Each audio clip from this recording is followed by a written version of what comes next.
And this is the second part of a session on marketing for Toastmasters, how to market your club. Now, for those of you who don't know Patricia, and we've got some people who weren't here last week, she's been a member since October 2018. She served as Sergeant at Arms, VPE and President at Cork Toastmasters. Currently, she is Area Director for Area 23. She is a member of Cork I have to read this now because I will forget these otherwise. She's a member of Cork Toastmasters, Powder Mills, Cornerstone Advanced, and Sunday Speakers San Antonio, Texas. So that's quite a few clubs to belong to. Well done. She studied marketing at university and has worked in the field for 10 years. So somebody well qualified to talk about marketing and marketing from the perspective of Toastmasters. So I am not going to speak anymore and I will hand the floor over to Patricia. So please help me welcome Patricia. Thanks very much, Danny, and it's great to be back this evening. And apologies, my nose is a little sinusy, so if I sound funny, I apologise.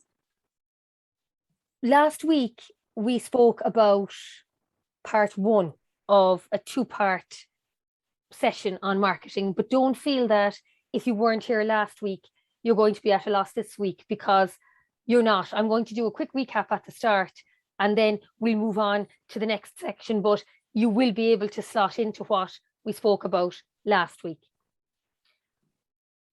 When I was talking about marketing last week, I wasn't talking about ad campaigns or billboards or some of the stuff that you see out front of house. I was talking about what needs to be done in the background before the front of house comes out. So, and I used the analogy of a shop window, that your marketing is like the shop window, whereby the person walking by sees something attractive and wants to go into that shop to purchase what you've shown in the window. And what we're talking about here is that prep work to get that window ready to be viewed by your potential customers. So tonight, I wanted to just share a quick couple of polls with you, just to get us into this about marketing and to get you thinking about marketing and marketing your clubs and what that means. So Garrod, if you want to share the polls, please, and we'll just complete these quickly in a couple of 30 seconds or more, and then we'll use this as a basis for progressing on. So marketing a Toastmasters club can be undertaken by President or VPM, all officers or all officers and members. Okay. Then marketing is more successful if it is online. And then all available platforms should be used to market your club. So I might just end that there, Garrod, now, I think. And I'll share the results. Can you see the results there, or I'm not sure if you can see them? That's fine. I wasn't sure if it was just me. So marketing a Toastmasters club can be undertaken by a president, all officers, or all officers and members of the club. And I'm glad to see that 88% of people chose that option. I would say that marketing is a job for everybody, whether you're on the committee or whether you're just a member that comes along to meetings. You can market your club. If all it is talking to somebody in the lunchroom at work about what you did on Tuesday night, that essentially is marketing your club. And it's the old-fashioned way, the word of mouth way. So it doesn't necessarily need to be the president, nor does it always have to just be the VPPR. And I think sometimes people think, oh, well, that's marketing, that's for the VPPR to do. Okay, they can help, but I think it's everybody's job to do it, and they can do it. Marketing is more successful if it's online. And this is a tight enough split here in the answer, but I wouldn't necessarily say that it is. So I would be in the no camp there as well. I think depending on who your demographic is, And that's what we're looking at tonight is your demographic of your new members. Depending on who they are, marketing online might not be more successful because they may not be online. And I know it's hard to believe that not everybody is online, but not everybody is. Or if they are, they can do the basics and they are not in the areas where you're marketing your club. So you need to bear that in mind when you think about marketing as well, that there's been so much in recent years about Facebook and Instagram and LinkedIn and online and Google and search results that people forget that sometimes the old-fashioned word of mouth ways or flyers or advertisements in newspapers are sometimes still the best way for certain demographics and certain groups of people. And then all available platforms should be used to market your club. I would interpret this as all available platforms that you can successfully use should be used to market your club.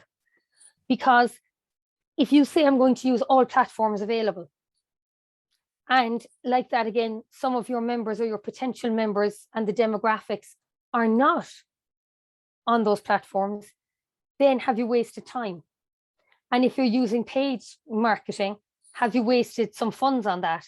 So some of the back work that needs to be done is figuring out where those people are and targeting at that. And that will hopefully be what's more successful than doing what was done in the past. And we've all done it. I know when I started off doing this, you throw it out there at everybody and you throw it at everything and you hope that something will be successful, but you soon realize then that, and I think I saw Sue saying it there in the chat, you spread yourself too thinly.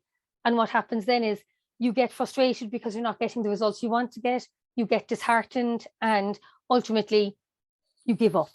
Whereas if it's more targeted and you go to where your customers are, then that would be more successful. And I'm using customers because I think of it as if you're talking about a transaction. And you have to think of it like that. The theory behind marketing a club is no different to how you would market a product or a service, which I think I was saying last week as well. So I'm going to stop sharing this now. So just bear these in mind when you're thinking of our discussion tonight. Now I'm going to share my screen. Okay, so last week I just said what marketing was. It's the process of intentionally stimulating demand for and purchases of goods and services. And Toastmasters there is your goods and services, potentially including selection of a target audience or a selection of certain attributes or themes. So last week we looked at motivations and goals. What are your potential members' aims and goals for when they join Toastmasters? And that was what we looked at here. And this was research that TI had done with a cohort group, and they had come up with this pie chart. And it shows you that becoming an effective speaker, building confidence in public speaking, and so forth were the main motivators. So if we go back to the definition then, potentially including selection of a target audience, that's what we're going to look at this evening, is what is your target audience. And when Toastmasters were doing this research, they also started looking at personas. Now, personas are used in marketing all the time. If somebody is, we'll say, creating a new hotel, they'll sit down and they'll map out the kind of person that they want to stay at this hotel. So if it's a hotel that maybe has a focus on golf, that is a certain kind of persona that they want to stay there. If it's a very businessy hotel, well then that's another kind of persona of person that they want to stay there. And all their marketing is done accordingly. And the parts of their hotel that they emphasize, for example, if they have a good business suite, if you want a business traveler to stay there, you're going to emphasize that you have strong Wi-Fi or that you have a suite of business services that can be used. Whereas if you want to market towards the family going on holidays, you might emphasize the pool, etc. So with Toastmasters, creating a persona is no different. And that's thinking of John or Mary, who you would like to join your club and what kind of a person they are. Maybe you have a cohort of people that are quite similar at the moment and that's working well and you want other similar-minded people.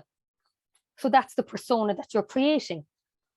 Or maybe you feel that you have too many of the same persona and that you actually want to diversify and branch out, and that maybe, as can happen in clubs, they may have lots of retirees, or they may have lots of people who have had their successful business and are beginning to wind down their business and to have more time for leisure. And they've looked and they've said, well, we don't have a lot of younger people in the club that would bring a different element and a different vibe. So maybe you want to focus on that demographic. So then you build a persona around that. So Toastmasters, when they were doing this research, took 7 personas. Now, I wouldn't have time to go through all the 7 tonight or explore them. So I have picked 4. And my advice would be, if you were going to do this marketing exercise as a club or as a committee, I would look at all 7 and see, maybe you might want to attract 2 of those personas. You might want to attract 5. You might just want to attract 1. But it's about brainstorming the 7 personas to see what fits your club best. And I've picked 4 across the 7. And the ones that I've picked are the student, the career enthusiast, the confident leader, and the retiree. Now, I have groups written after this, but you don't need to worry about that, because I'm going to try and put people into groups they were in last week. Or if you weren't here last week, you'll just be assigned to a group. And around each of these 4 personas, they have created a profile. So this chap here, and you can give him a name if you want. I think sometimes when doing personas, it's nice to give somebody a name, because then he can be John or he can be Paul, or and they become real rather than just a picture on the page. And this tells us that the student makes up 6% of the member population. And it builds up the persona, and these are the things that they like. So he wants to improve his presentation skills. He's heard of Toastmasters from a friend, a family member, or on social media, and he wants to join either a formal or an informal club. So that tells you what his goal is, how he heard of Toastmasters, so where he hangs out to get his information, and what his wants are. Similarly, we have an early career enthusiast. We can give him a name as well. And again, that shows us where he heard about Toastmasters, so where he hangs out, what skills he wants to build on, and what kind of a club he wants. And I'll be sharing these as well in the chat later, so don't worry if you don't catch all of this. And then we have the confident leader. Whoops, apologies, I'm going the wrong way. We have the confident leader, and that makes up 9%. And I like to see that the confident leader there is depicted as a female. I think that's great, because sometimes the gender stereotypes and these things can be a little bit questionable. And the retiree, and that makes up 14% of the Toastmasters member population. So these are the 4 personas that I've chosen from the 7 in Toastmasters. And what I would like to do in a breakout group is get to know a prospective member and start to craft your message. So you're going to be put into a breakout room. And last week, some goals were selected. Now, I can see that we're kind of split half and half between who was here last week and who's new this week. So it doesn't necessarily matter if you're in a group that wasn't here last week and the goal, but we'll try and stick to the goal that was picked last week and try and pick a persona that is best supported by that goal. And I want you then to discuss the best methods for marketing to this person. So if you wanted the early career enthusiast that we mentioned to join your club, what channels would you use, and how would you go about crafting the message. Now, we're not going to get a message crafted in 20 minutes. You could do a whole 2 or 3 more sessions on crafting a message, honing a message, putting text with image and all of that. So that's for another day and another workshop and another time. But I want you just to get the thoughts going on how you get the message to this person and the way in which you get that message. So the methods that you would use, are you using Facebook? Are you using LinkedIn? Would an ad in the local newspaper, would a flyer in the church hall be the best way to get to this group? And then how would you craft your message? And how would you get the Toastmasters story to them? So we'll do that for 20 minutes, and we'll have a facilitator in each group that will be there just to keep everybody on track. And if you can nominate somebody to feedback, I'll take feedback then for about 2 or 3 minutes from each group, and we'll have a little discussion about it then. And after that then, hopefully we'll share some ideas on how you can start getting your message out there to potential new members. So Garrod, if you want to open up the breakout rooms, and the personas will be popped into the chat so you can have a look at which persona you would like to pick. And if you want us to put the goals in there as well, I can share that slide with you as well, just as a refresher on the goals.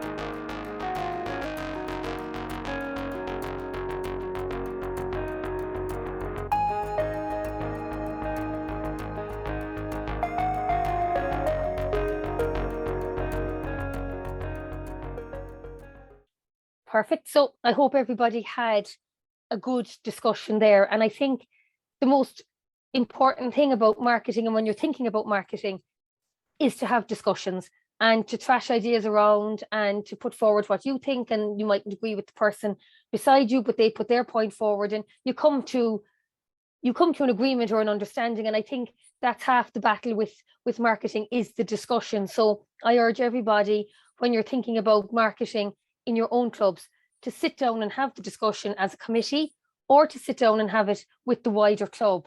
And you're not going to get it right on the first conversation, maybe not even the second or the third, but it has to be a continuous conversation. Now, I'd like to get feedback from each of the 4 rooms, if I could, please. Now, I know it's 19:45, so we'll do this maybe in about 7 or 8 minutes if we can. So can I have a volunteer for the red room, please? Yeah. Hello, Patricia. I'm John Waldron here. Hi, John. We had a good discussion there, and I think I can represent the views of what was said pretty good. We decided that we wanted to attract the career enthusiast. That was the majority decision in our group. So we got an opinion from everybody as to how we might do that. And one person suggests that we use LinkedIn. And then we had another suggestion that we should make contact with the management or the training in an organization, or the trainer, and invite that person along, because they would be very important in getting some of their work people to get involved. Then the suggestion that Facebook or Twitter should be used as well. The suggestion of an open day and demo night of attracting people. And then a more traditional method, but still we feel that the people that would look at local papers. And another contribution was that past members, or members that were already had done some speaking, wanted to improve their speaking qualities to attract those. Also, a cohort was mentioned of people that, when they're at meetings with their manager, are a bit shy in speaking up, that they should be encouraged to join Toastmasters to improve their confidence and give them the ability to be seen as people with ideas when they're at their meetings. Also meet with recruiting agencies or HR companies, or the HR person in the recruiting agency, get those people involved, and they will spread the news about Toastmasters. Then we discussed among a few people what was life like for these career people before they joined Toastmasters. And if we could get a story out there on whatever medium we use of the improvements that being involved in Toastmasters will make to a person, that would highlight our appeal. So networking, exciting posts on LinkedIn, and we had a suggestion at the end that TikTok would be used. You know, that might be for younger people than the career enthusiast that we were aiming for. But my opinion overall is attract whoever you can get. And if you want to specify, certainly do, but we should be open, and hopefully we are open to all. Thanks, Patricia. Absolutely, John, and thanks so much. And I think that's a good point that you made, in that we're here tonight and we're zoning in maybe on one, but you could sit down with your club and look at this and realize that you might want to attract 3 or 4 of these segments, or you might have something to offer 3 or 4 of these segments. And then you may need to have different ways of packaging your message for each of those 3 groups. And I liked what you said there as well about LinkedIn. I sometimes think LinkedIn is seen as the poor relation to Facebook and to Twitter and to Instagram, because it's very business focused. But if that's where those people hang out, and that's where they are the majority of their day when they're on the internet, well then most definitely that needs to be used as a place for them to be attracted to your club. So thanks for that, John. That was the red group, I think. Can I have somebody from the black group now, please?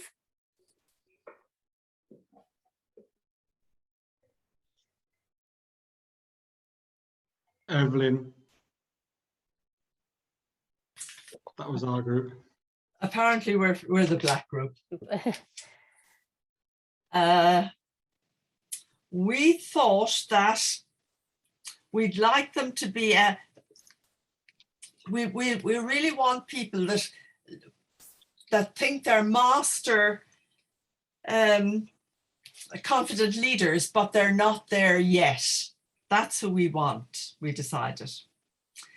We talked a bit about whether they should be male or female, and somebody said that it seems there's more female members in Toastmasters these days, and we're losing the male membership.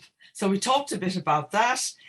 Age, they didn't think it mattered what age they were, and that we should be supporting our education and telling them about the educational input that they will get from Toastmasters. Social network. If we want social network, we should be looking at LinkedIn, because that's more than likely where the confident leaders will be. But some of them might be on Instagram, maybe some of the younger ones. And we should offer them something that they haven't already got, whatever that is. And it might be a mentor or it might be an advisor. We definitely need somebody with ambition. And somebody suggested we could offer to interview the companies and suggest they pay their fees and sell the whole idea to the HR company, the HR department. And we thought that mixing students and confident leaders would be a good mix, because the confident leaders could help to encourage the students, and the students would like somebody to encourage them. We were a bit worried that they might take over and become very prominent in the club and maybe run away with our best members. However, in summary, we want them to be confident and do the right thing, no matter what age they are. I think that concluded our discussion, Patricia. Thank you for that, Evelyn, and that was excellent. And I liked the point that you said there that I wrote down, was about what we have to offer them that's different, or what we can offer them. And I think, again, if we use the analogy of marketing another product or a service, it's what is your USP as a club? So is your USP that you offer great evaluations? Is it that you offer great mentoring? Is it that you offer the ability to do the advanced projects and to give longer discussions, to do debates, to do, and there's a wide variety of things, and that's your unique selling point, and maybe you can hone in on that, and that will tap into that market. So excellent, Evelyn. I really enjoyed your feedback there. Thank you. Thank you. That was the black group. Okay, we'll have the green group next, please, if I get my colours right, Garrod. Blue, Patricia. Blue, sorry, blue group.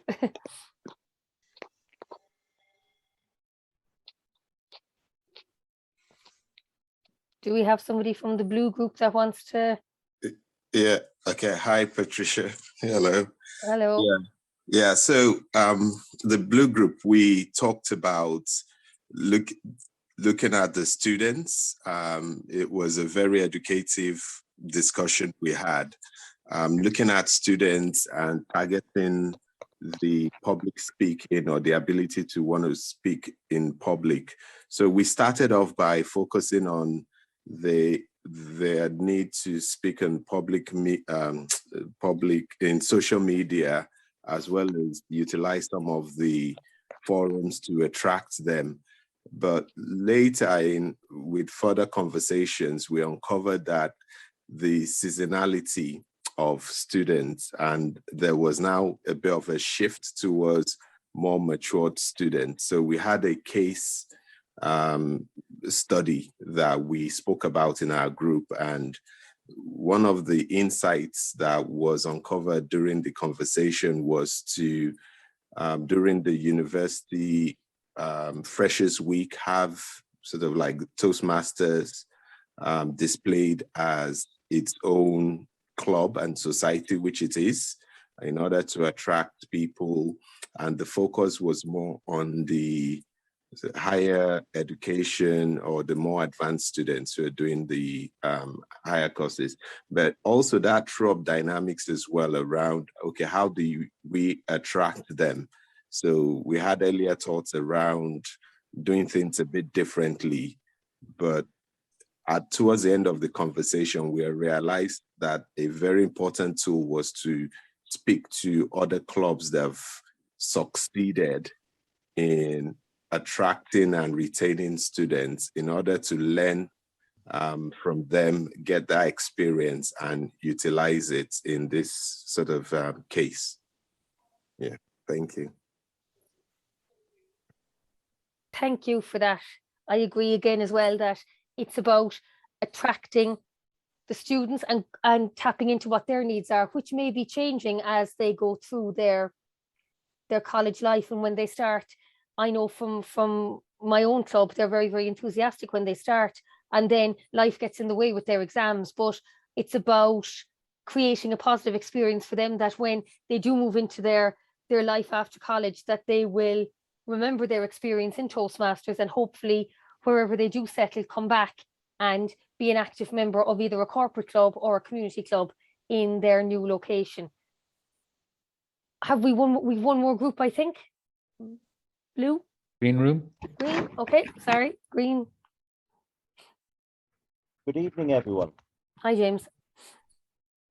We, because we're running short on time, we'll take the retiree group, and don't use that as any decision on the group membership. What do retirees have to offer? Well, first of all, they're time rich. They bring experience and they bring wisdom.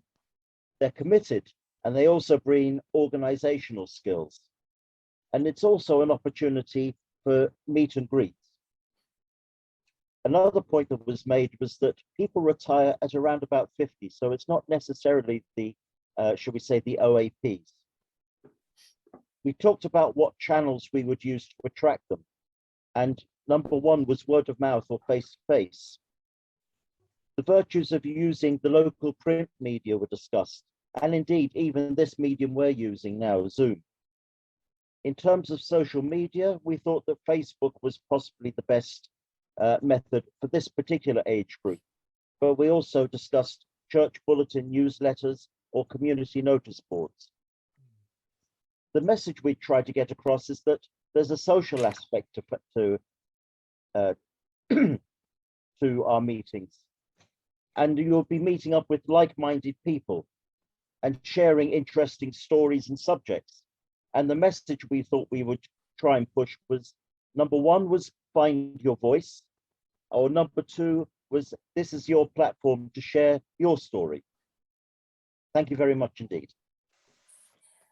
Thank you for that, James. And definitely, I think you captured the retiree cohort very, very well there, that they are probably the stronger users now of Facebook than their younger counterparts. So that's definitely a place that's attractive to them. And again, that cohort do favor maybe print-based information more so than other cohorts. So thank you very much for that. I'm conscious that it's coming up to 8, but I think the discussion was quite fruitful in the breakout room. So we may just go over by 5 minutes because I just want to wrap up. I hope from the discussions that you had today that you saw the benefit of brainstorming and the benefits of looking at your potential members as people, rather than we need to go and get more members. But who are those members? And I think if you start putting a body on them and a name and giving them attributes, it brings it more alive, and it already makes them as if they're part of the group, and that you somehow know them, because you will have presumably an affinity maybe with some, maybe they did the college course that you did, or maybe you've put them living in an area that you lived in before. And it's about personalizing the persona to who you want to be in your club. And again, you might want all 7 personas to be in your club, and why not aim for that? But I would definitely say start with 1 or 2, see how your marketing goes, and then expand it. I just want to share my slides very briefly again, just to conclude.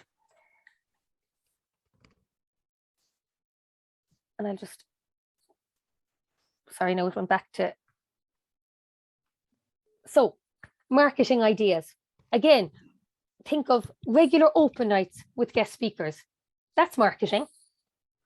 To have maybe an open night in each half of the year and guest speakers, that's a way of getting the name of your club out there. And if your guest speakers are people that are also attractive to non-Toastmasters and maybe not just known inside the Toastmasters world, that's a way of getting the name of your club out there. Articles in local press. And I think a lot of Irish clubs do this quite well, because we still have a lot of very local parochial newspapers that love to carry stories about what the clubs have done. And I think that's an excellent way of promoting your club. Social media, and as we know, that's vast and varied, but it's again knowing what social media your prospective member is on. And TikTok was mentioned a few times today, and I often thought TikTok was not somewhere where I would see Toastmasters. And when I was prepping for this talk, I decided I'd better go and have a look. And to my astonishment, there's actually lots of Toastmasters videos on TikTok. And it's actually very, very interesting the way that they're done. And I recommend that you go and have a look, that they're short, because they're short and snappy. They have to get the essence of what they're trying to say. And if you are somebody that is influenced by that media, you probably would find a little TikTok snippet of somebody giving their icebreaker or a speech quite attractive, and it might resonate more with you. The Meetup website, I think, is a great way for people to attract new members. And I know during lockdown, when a lot of clubs were online, that was a great tool for a lot of clubs. Wedding fairs. A lot of people come to Toastmasters because they're worried about a father of the bride speech or a best man speech. And maybe promoting at a wedding fair, get them in for that purpose. They'll enjoy their experience so much that when the big event happens, they won't want to leave. We had somebody in our club do that. They joined because they were beekeepers and they had to give a big lecture on beekeeping. And they were very, very nervous. And the sole aim was they were going to come for about 6 weeks before the big event, give the speech, and probably never think of Toastmasters again. 2.5 years on, and they're still there and hugely active members of our club. So they came for one kind of niche purpose and they have stayed. Town and country fairs, again, that might attract the retiree cohort. Same with the farmers markets and magazines. Have a look at tying in with Rotary, and we know that Toastmasters has an alliance with them. Don't ever discount the flyers and the posters in the supermarkets and the dentists and the shops. They do work. Freshers Week, I think that was discussed in the breakout rooms. Chamber of Commerce, and a bring a friend or a family member night. Still a great way to get people into the club. You know, your friend has seen that every Tuesday night you went to a meeting for the last 4 years and they're intrigued. Why not bring them along and try and get them to see what it's all about? I put blogs there because people don't think about blogs as marketing, but blogs are marketing. And I think the more your marketing appeals to people, the more likely it is to reap reward. So if you blog about your club and you're showing real people, and that goes as well for photographs that you use online, if you're showing real people sitting around a real table, standing at a real podium, that makes it more authentic. All brochures have the stock images, but they're just stock people from California or wherever the marketing company is or the HQ is. They're not somebody in a club on a Tuesday night in Dublin or in London. So the more you use the blog, that shows the real people in your club, so that when I look at it, I can go, oh, that reminds me of me, or that reminds me of my friend. It's way easier to resonate, and ultimately you're more than likely to ring up and ask, can you come to the meeting? And be innovative. Think about it. Brainstorm ideas. Try something. Doesn't matter if it fails. Try something different and gauge it. And again, last week I asked the question, how many of you are actively marketing? Remember, you have to be getting some reward or return for what you do. If you're putting something up there and nobody is engaging, try something different, because you're putting all your time, all your energy, all your creativity into something, and you're not going to get the return that you want on it. So try and try again, and eventually you will get the mix right. And always tell a story, always tell your story. I could talk for so much longer about this because it is a wide discussion and there are many facets to it. I hope that over these last 2 weeks, I have given you an idea to what I called the background work to creating your virtual shop window for your club. And there are many other discussions that we could have on creating the copy, telling your story, creating graphics, but we just don't have time at the moment. So I encourage you all to go out there, start brainstorming about your marketing, start thinking about it. It's never too late. You don't need to wait until next year. You don't need to wait until the new Toastmasters year. You can start now and build incrementally. Always tell your story, and remember, try not to keep Toastmasters as one of the best kept secrets. We don't want it to be one of the best kept secrets. We want the world to know about it and the good that it has done for us and how much we enjoy it. As an organization, it deserves more exposure. So always keep that in the back of your head and always tell a story. I'm happy to answer any questions. I understand it's gone over time, but if you want to chat here, or I'll pop my email in the chat. If you want to send me an email, I'm more than willing to have a chat with you and a further discussion. Thank you so much for your attendance and your contributions. And I'll now hand back, I think, to Danny Banks, if I'm not mistaken. Thank you, Danny, and thank you, everybody. Sorry, no, Brenda. Oh, sorry. Back to our Programme Quality Director, Brenda Lannon. Over to you, Brenda. Thank you very much, Patricia, for excellent sessions, both tonight and last week.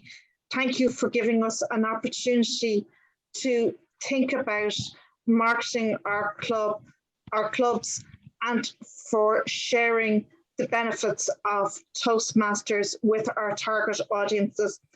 And you mentioned the open nights, and there is a district incentive for clubs that are running open nights. You also mentioned social media presence, and one of the projects in level 4 is building a social media presence. So it's a good opportunity to gain credit in a Pathways project for building a social media presence, likewise with a blog and telling the story about your club meetings and your members' achievements. So thank you very much, Patricia, for excellent sessions. And we could see your passion and your huge interest in this topic. Really engaging, really interesting, Patricia. So thank you very much. Thank you, Brenda. Thank you. I'll put my email there in the chat if anybody wants to connect. I'm happy to speak to anybody.